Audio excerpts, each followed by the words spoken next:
Boa noite a todos.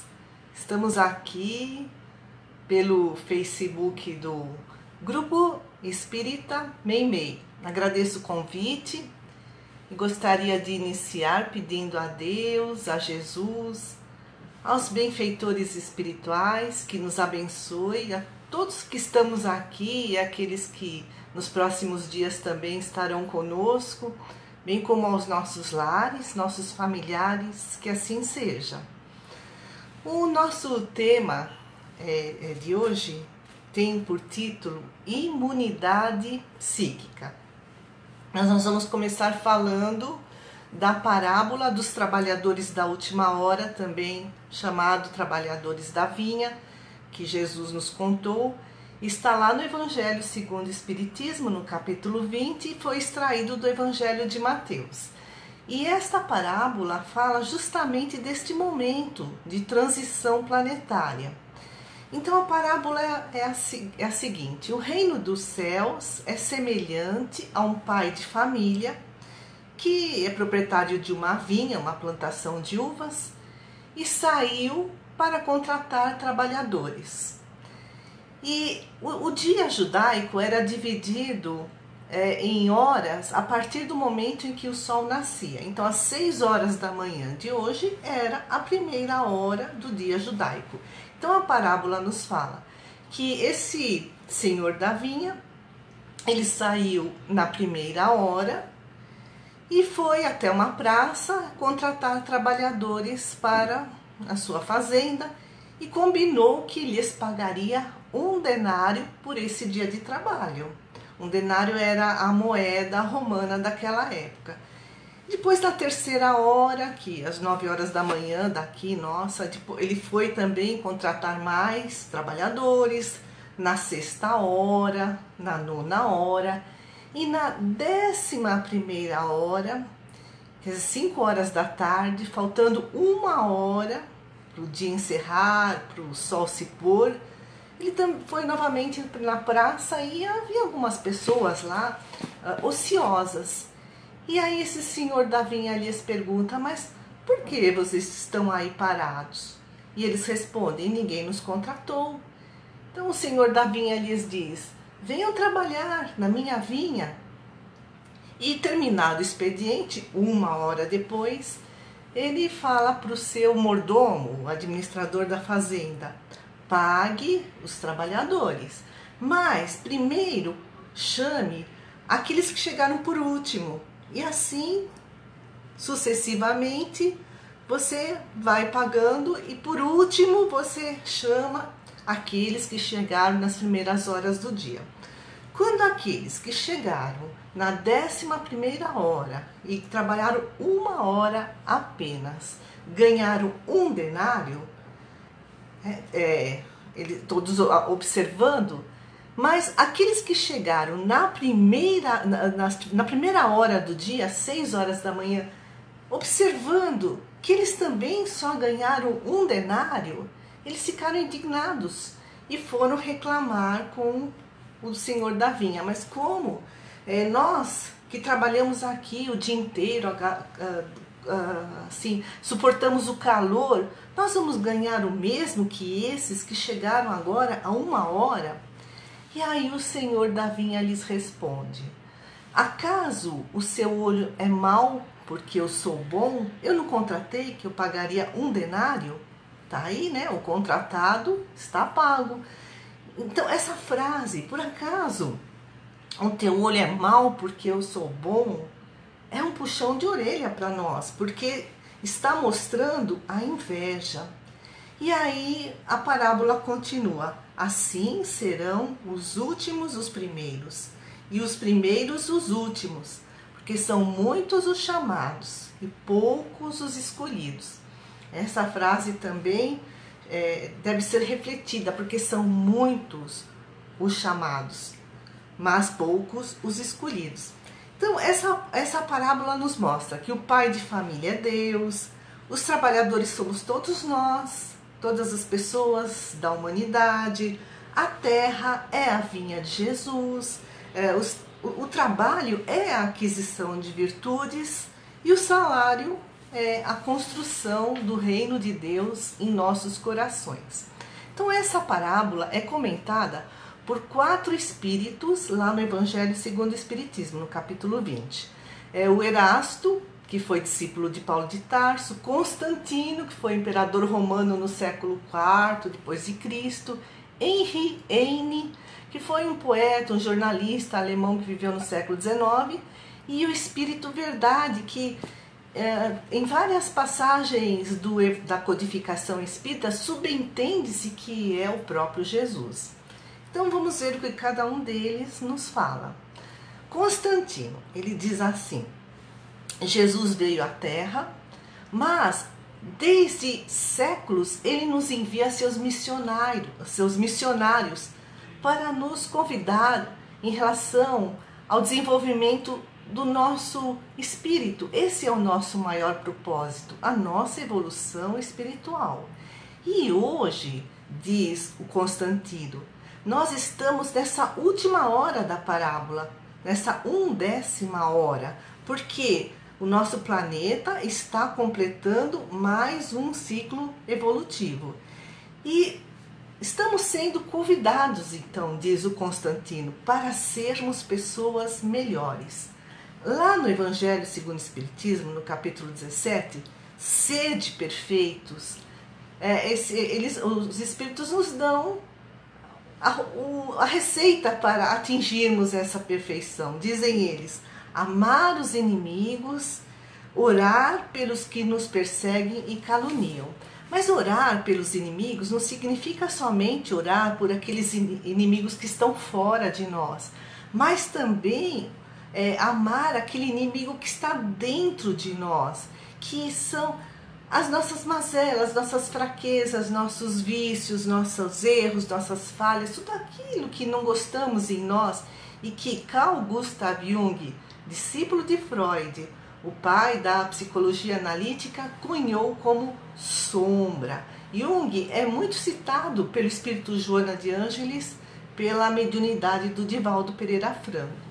Então, amar o inimigo não significa conformarmos-nos com aquilo, com os nossos erros. Eu sou assim e acabou.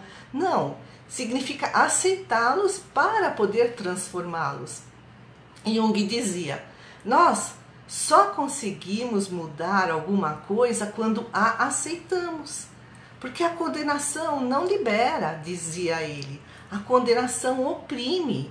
Então, se nós ficarmos nessa autocondenação, nessa autopunição, nós iremos estagnar o nosso progresso espiritual. Então, vamos ver o segundo espírito lá do capítulo 20, Henri Heine. Ele traz um olhar histórico dessa parábola. Ele fala que os trabalhadores da primeira hora foram os profetas, Moisés, que trouxe a primeira revelação. Depois vieram, nas horas seguintes, os apóstolos, os mártires, os pais da igreja. E depois vieram os sábios, os filósofos e, por último, os espíritas. Aí o Henri Heine diz que os espíritas, eles aproveitam o trabalho intelectual desses antecessores. E que, através das reencarnações, acabam o que já começaram nessa divulgação da Boa Nova. Diz Henri Heine: mais de um patriarca, mais de um profeta, mais de um discípulo do Cristo e de um divulgador da fé cristã se encontram entre vós. Olha, que bacana, né? Então, esses trabalhadores da última hora, eles não trabalham mais nos fundamentos da obra do Cristo. Quem trabalhou nos fundamentos foi Moisés e depois os apóstolos, mas hoje trabalham na cúpula. Por isso que o salário é proporcional à qualidade do trabalho. Hoje esses trabalham 1 hora e ganham o mesmo em relação àqueles que trabalharam o dia inteiro, que trabalharam séculos e séculos, por conta da qualidade do trabalho, porque aproveitam tudo aquilo que os outros já trabalharam, já semearam, E eles mesmos já estão reencarnando e continuando nessa obra. Então tudo está planejado. Jesus trabalha desde os primórdios da formação do nosso planeta, cuidando da nossa evolução espiritual. Então vamos ver o que fala o outro espírito, o Erasto, lá no capítulo 20 do Evangelho segundo o Espiritismo.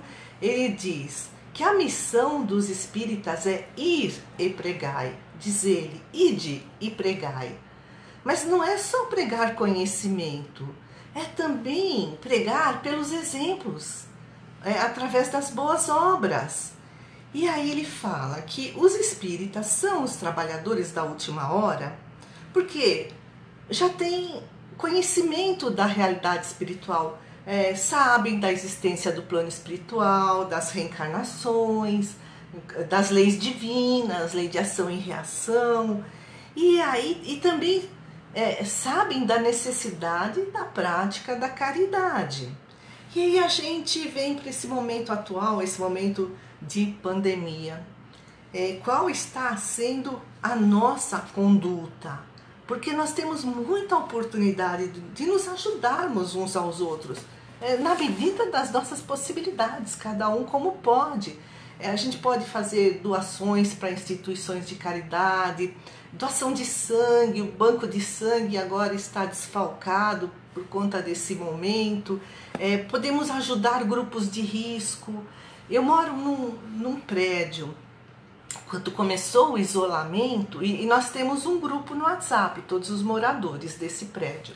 Quando começou o isolamento, algumas pessoas diziam assim, para as pessoas que são um grupo de risco: olha, eu levo lixo para vocês lá no térreo, deixa na porta e para vocês não precisarem ficar saindo, pegando elevador, logo que começou a pandemia. E as pessoas diziam: olha, eu estou indo no supermercado, alguém quer alguma coisa? E aí houve um caso de Covid na nossa torre, e só que não ficamos sabendo quem foi, porque o condomínio, o síndico, ele trouxe a notificação de uma forma geral, mas não ficamos sabendo quem foi. Mas alguém estava com Covid na nossa torre. E as pessoas então diziam: olha, eu não sei quem é, mas precisando de ajuda, pode contar comigo. Então ajudar os grupos de risco. Outra forma de ajuda nesse momento de isolamento físico, mas não social, porque nós temos as redes sociais, a escuta empática, porque tem tanta gente que está morando sozinha e precisa conversar, desabafar, precisa se sentir acolhida. Então, escutar com paciência, com amorosidade, tudo isso é caridade. E mais, seguir as normas do Ministério da Saúde, mantendo a higiene, o uso da máscara, se possível, para aqueles que podem praticar o isolamento, na rua manter uma distância, na medida do possível, de 1,5 metro entre uma pessoa e outra, para que possamos salvar vidas, tanto as nossas como dos próximos. Isso é responsabilidade. Então esse é um momento de transição planetária. Nós estamos saindo de um mundo de provas e expiações para um mundo de regeneração. Mas também nós podemos nos perguntar: e nós? Como nós estamos fazendo a nossa transição planetária? Então faltou o quarto espírito, lá do Evangelho segundo o Espiritismo, capítulo 20, comentando a parábola dos trabalhadores da última hora. É o Espírito Verdade. Muitos creem que seja Jesus. E ele fala assim: chegastes no tempo em que se cumprirão as profecias referentes à transformação da humanidade. Então, lá em Mateus, no Evangelho, no capítulo 24 e versículo 25, está transcrita o sermão profético de Jesus, onde Jesus diz que chegaria um momento em que haveria o princípio das dores e um momento de grande tribulação. No Livro dos Espíritos, na questão 1018, o Espírito São Luís diz: a transformação da humanidade foi predita. Atingisse esse momento, e ele escreveu isso no século XIX. E Emmanuel, o Espírito Emmanuel, pela psicografia do Chico Xavier, no livro Caminho, Verdade e Vida, no capítulo 140, que foi escrito em 1948, diz: em todos os recantos estabelecem-se lutas e ruínas. Venenos mortíferos são inoculados pela política inconsciente nas massas populares. Aduba-se o chão com sangue e lágrimas para a semeadura do porvir. Então tudo isso é um processo de transformação, é um processo, demora muito tempo. Por isso que o Espírito Verdade está nos convidando para sermos os obreiros do Senhor. Então, obreiro do Senhor, o que significa isso? É ser caridoso, é fazer o bem, é fazer a vontade do Senhor, de trabalhar na vinha. E o salário será essa aquisição do reino de Deus em nós, em nossos corações. Saúde, amor, felicidade, paz.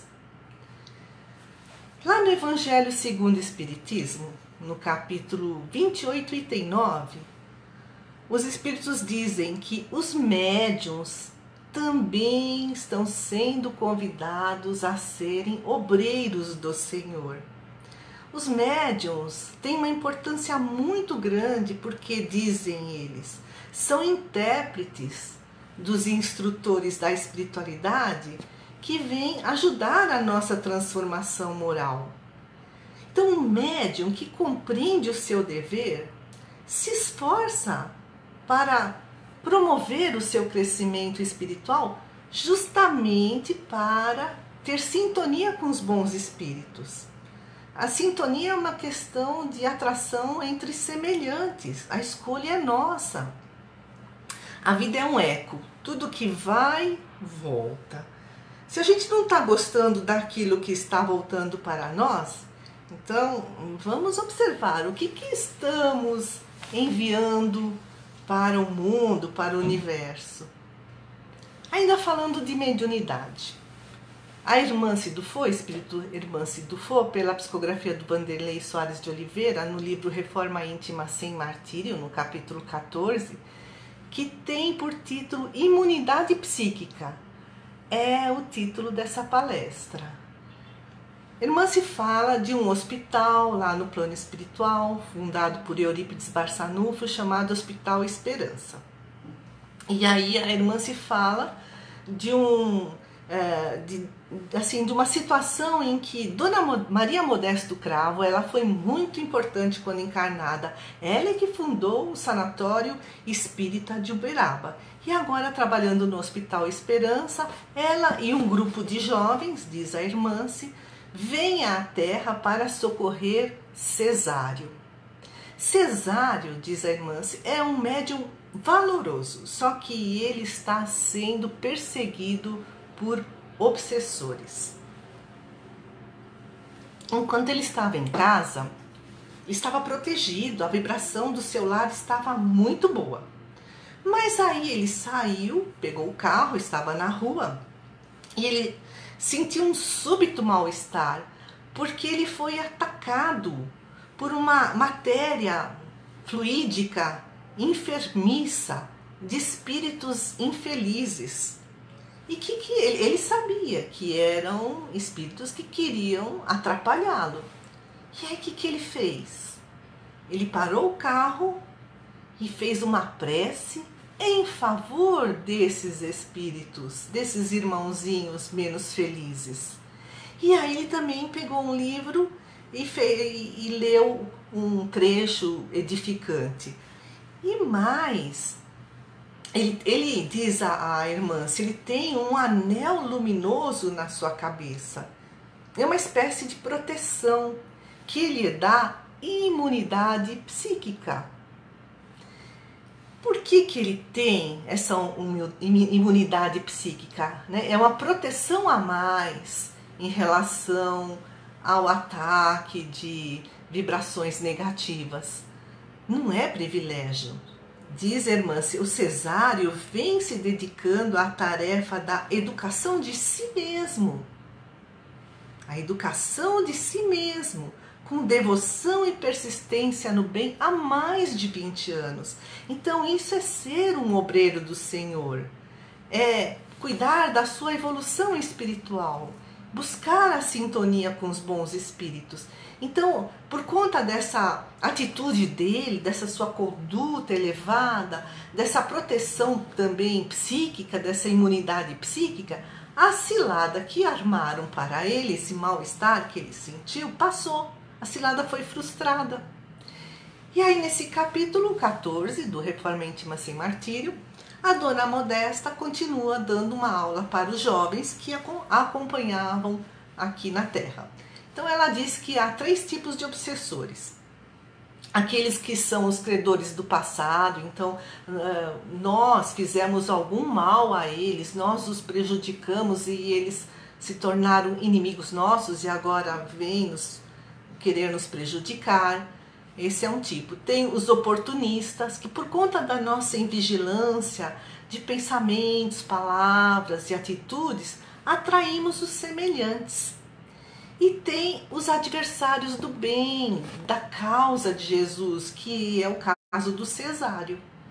E também existem 3 graus de obsessão. Tem a obsessão simples, a subjugação e a fascinação. Na obsessão simples, o médium ainda tem discernimento. Ele reconhece a ação do obsessor. No caso da subjugação, ele sabe que está sendo perseguido, mas ele não consegue evitar. A sua vontade está subjugada, por isso que esse tipo chama-se subjugação. Ele está sob o controle dessa entidade obsessora. E o 3º grau é a fascinação. Então o médium ele já está fascinado, iludido, ele não tem mais discernimento, ele não tem autocrítica, ele fala e faz coisas absurdas. O espírito Viana de Carvalho, pela psicografia do Divaldo Pereira Franco, no livro Médiuns e Mediunidades, ele fala que Adolf Hitler, que na Segunda Guerra Mundial implantou o Holocausto e foi responsável pelo genocídio de 6 milhões de pessoas, judeus, ciganos, homossexuais, testemunhas de Jeová, pessoas com deficiência, opositores políticos. Então o Hitler ele frequentou um grupo ocultista na época da Segunda Guerra, chamado Grupo Thule. Eles estudavam fenômenos mediúnicos lá em Berlim, na Alemanha. E o que diz Viana de Carvalho nesse livro, Médiuns e Mediunidades, psicografia de Divaldo Pereira Franco? Que Hitler ensandeceu-se, quer dizer, ele ficou louco, ensandeceu-se e fascinado, acreditou-se a mão da providência, tornando-se destruidor de milhões de vidas e responsável por males incontáveis que ainda permanecem na Terra. Olha o perigo que é a fascinação. Então, por isso, é tudo uma questão de sintonia. Os semelhantes se atraem. Então, como e onde está a nossa sintonia? Como está a nossa sintonia? Com quem nós nos sintonizamos? Nesses tempos de coronavírus, tem muita coisa acontecendo, tem muitos problemas de saúde, problemas econômicos, problemas de hiperconvivência, todo junto e misturado 24 horas por dia, ou então as pessoas estão sozinhas. Tudo isso gera muita ansiedade, medo, insegurança, estresse, depressão. Quer dizer, nossas emoções estão mexidas. Tem pessoas mais otimistas, tem pessoas menos otimistas. Mesmo nós, Tem dia que a gente está mais otimista, tem dia que a gente está menos otimista. O professor de história, o Leandro Carnal, famoso orador aí da mídia, ele fala que precisamos ouvir os pessimistas, porque são vozes de alerta para que possamos nos proteger, mas também precisamos ouvir os otimistas, porque eles nos dão exemplo de como sair da zona de conforto, de seguir em frente, de agir, não ficar parado no tempo, só na teoria. Até o Leandro Carnal fala assim: tentar adquirir experiência apenas com teoria é como tentar matar a fome apenas lendo o cardápio. Então é o momento agora de repensar como estamos vivendo e como iremos daqui para frente gerenciar a nossa vida. É uma revisão de hábitos, de valores, de crenças. E orar e vigiar. Orar e vigiar os pensamentos, as palavras, os atos, porque a psicosfera, tudo isso vai para a psicosfera. A psicosfera é a somatória dos pensamentos dos encarnados e dos desencarnados. E como está a psicosfera da Terra? Está difícil, com tanta gente sofrendo, perdendo entes queridos, com medo. E aí qual é a nossa contribuição para essa psicosfera? Como está o teor, como está a qualidade dos nossos pensamentos? Nós estamos ajudando a poluir ainda mais essa psicosfera? No livro Qualidade na Prática Mediúnica, é um projeto chamado Manuel Filomeno de Miranda. São vários espíritos que escrevem: Joana de Ângeles, Manuel Filomeno de Miranda, Viana de Carvalho, pela psicografia do Divaldo Pereira Franco. Eles falam em técnica de auto-hipnose. Então, dizem eles, essa técnica da auto-hipnose, baseada nas propostas de Émile Coué, porque é francês, e da escola de Nancy, é a base para as técnicas atuais que fundamentam tantas obras e terapias psicológicas de autoajuda, trazidas ao mundo por inspiração divina nos tempos atuais. Émile Coué foi um notável psicólogo que viveu no fim do século XIX, começo do século XX, e ele que elaborou o método da autossugestão. Ele escreveu o livro O Domínio de Si pela Autossugestão. Então ele fala assim, que nós devemos nos concentrar nos nossos próprios pensamentos, prestar atenção neles. Se surgem pensamentos negativos, devemos substituí-los conscientemente. Essa é a palavra-chave. Substituí-los de forma consciente por pensamentos positivos. Essa é a tal da tão falada metacognição que a neurociência vem estudando atualmente. Quer dizer, observar a própria mente. E aí a gente traz um exemplo prático. É um texto escrito por Charlie Chaplin, que foi um ícone do cinema mudo. Ele foi fantástico. Ele escreveu, financiou, produziu, dirigiu e atuou nos filmes, nos seus próprios filmes, por mais de 75 anos. Então aqui está um texto dele que mostra como substituir pensamentos negativos conscientemente por pensamentos positivos. Então, diz Charlie Chaplin: hoje levantei cedo pensando no que tenho a fazer, antes que o relógio marque meia-noite. É minha função escolher que tipo de dia vou ter hoje. Posso reclamar porque está chovendo, ou agradecer às águas por lavarem a poluição. Posso ficar triste por não ter dinheiro, ou me sentir encorajado para administrar minhas finanças, evitando o desperdício. Posso reclamar sobre minha saúde ou dar graça por estar vivo. Posso me queixar dos meus pais por não terem me dado tudo o que eu queria, ou posso ser grato por ter nascido. Posso reclamar por ter que ir trabalhar, ou agradecer por ter trabalho. Posso sentir tédio com as tarefas da casa, ou agradecer a Deus por ter teto para morar. Posso lamentar decepções com amigos, ou me entusiasmar com a possibilidade de fazer novas amizades. O dia está na minha frente, esperando para eu ser o que eu quiser ser. Bonito, né? Então eu gostaria de finalizar lendo uma mensagem de Francisco Leite de Bittencourt Sampaio. Ele trouxe pela psicografia do Chico Xavier. Ele morreu em 1895, ele foi magistrado, político, foi jornalista e foi um grande divulgador da doutrina espírita. É uma espécie de prece para o nosso encerramento. Então, escreveu Bittencourt Sampaio, pelo Chico Xavier. Não ignorais que a civilização de hoje é um barco sob a tempestade.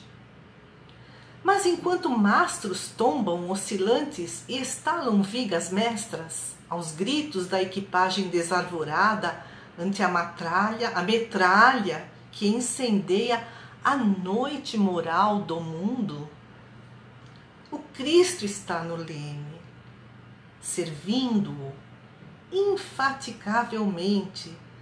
Repitamos, confortados e felizes: Cristo ontem, Cristo hoje, Cristo amanhã. Louvado seja o Cristo de Deus. Muito boa noite a todos. Fiquem todos na paz de Cristo.